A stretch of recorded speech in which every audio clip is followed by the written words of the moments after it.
Hello everyone, আসসালামু আলাইকুম। Welcome to Jannatul's cooking world. আজকে আমি আবারও হাজির হয়ে গেলাম নতুন একটি শীতের পিঠার রেসিপি নিয়ে, আর সেটা হলো খেজুর পিঠা। এই পিঠা বানানো খুবই সহজ এবং খেতেও খুবই মজার হয়। এই পিঠা বানাতে খুবই কম উপকরণ লাগে, মাত্র 3টি উপকরণেই তৈরি করে নেওয়া যায় এই মজার পিঠা।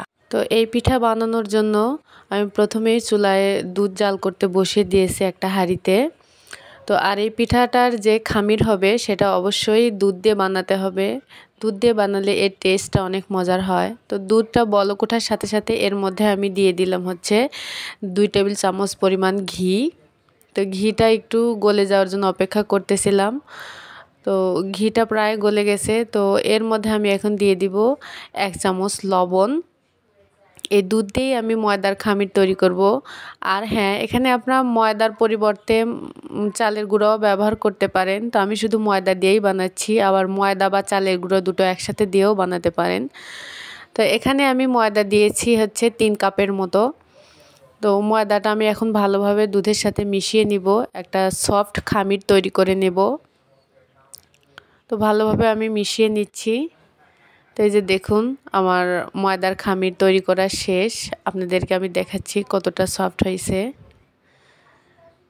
আর শুধুমাত্র চালের গুঁড়ি দিয়ে বানালে দেখা যায় যে ভেতরের দিকটা অনেকটাই শক্ত হয়ে যায়। আর আমি এই দুধের যে শিরাটা তৈরি করা হবে পিঠার, তো শিরাটার জন্য আমি চুলায় দুধ বসিয়ে দিয়েছি। এখানে আমি 1.5 লিটার পরিমাণ দুধ নিয়েছি।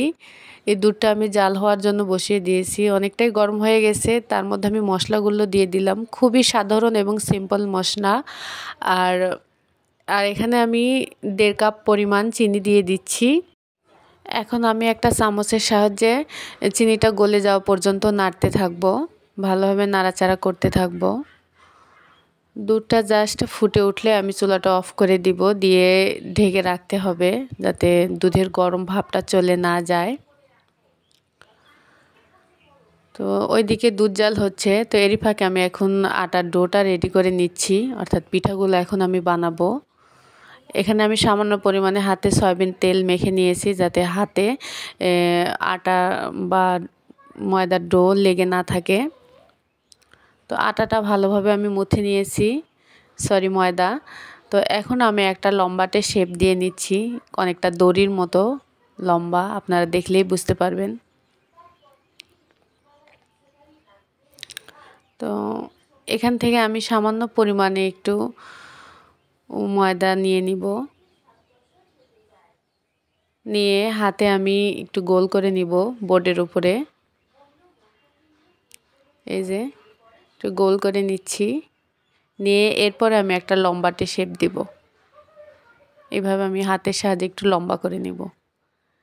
যেভাবে আমি গোল করে নিয়েছিলাম, তারপরে আমি এইভাবে লম্বাটে শেপ দিয়ে নিলাম, দিয়ে আমি অন্য এক পাশে রেখে দিচ্ছি। আবারও আমি আপনাদেরকে আরেকটা করে দেখাচ্ছি। তো সেম প্রথমবারের মতোই একইভাবে করে নিতে হবে, এভাবে সবগুলো করে নিতে হবে। তো অনেকটা মিষ্টি শেপের মতন।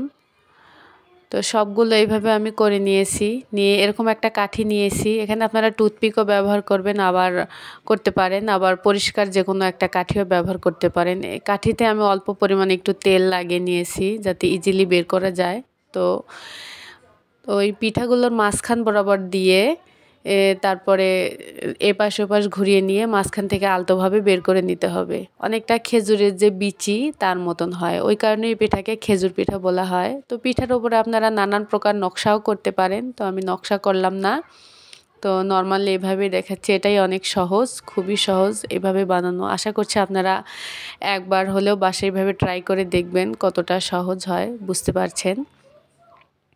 তো সবগুলো পিঠাই আমি এইভাবে বানিয়ে নিব এক এক করে।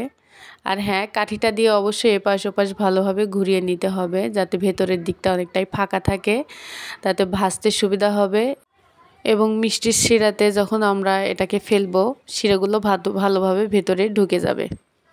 তো সবগুলো পিঠা আমি এক এক করে বানিয়ে নিয়েছি।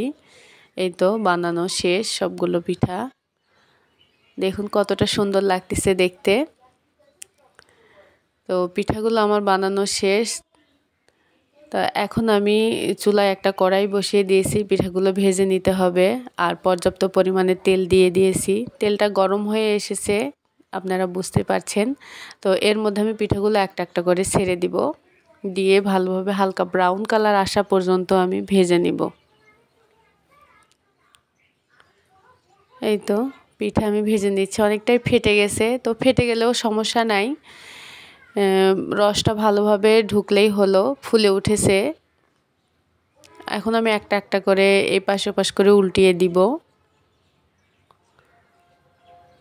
তো এই তো কালার চলে এসেছে, দেখুন আমি এই পাশ ওই পাশ করে দিয়েছি, উল্টিয়ে দিয়েছি। তো দর্শক, আপনাদের কাছে আমার ছোট্ট একটি রিকোয়েস্ট, আমার চ্যানেলে যারা নতুন আছেন প্লিজ আমার চ্যানেলটি সাবস্ক্রাইব করে পাশে থাকবেন, আর পাশে থাকা বেল আইকনটি প্রেস করে রাখবেন। আর আমি নতুন কোনো ভিডিও আপলোড করার সাথে সাথে নোটিফিকেশন পেয়ে দেখতে চলে আসবেন।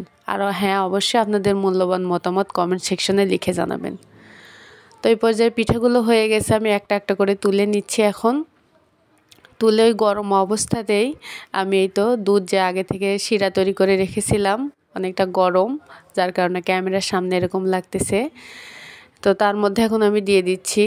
আর হ্যাঁ, এটা অবশ্যই গরম থাকা অবস্থায় গরম গরম দুধের মধ্যেই দিতে হবে, যাতে ভালোভাবে শিরা ভেতরে যায়। তো আবার আমি ঢাকনা দিয়ে ঢেকে রেখে দিলাম।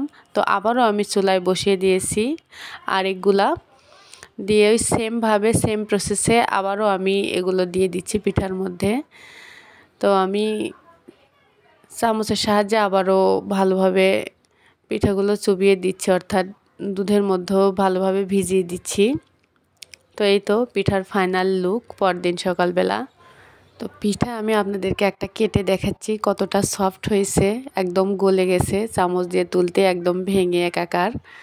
তো চামচের সাহায্যে আমি দেখাচ্ছি কতটা সফট হয়েছে, একদম নরম তুলতুলে।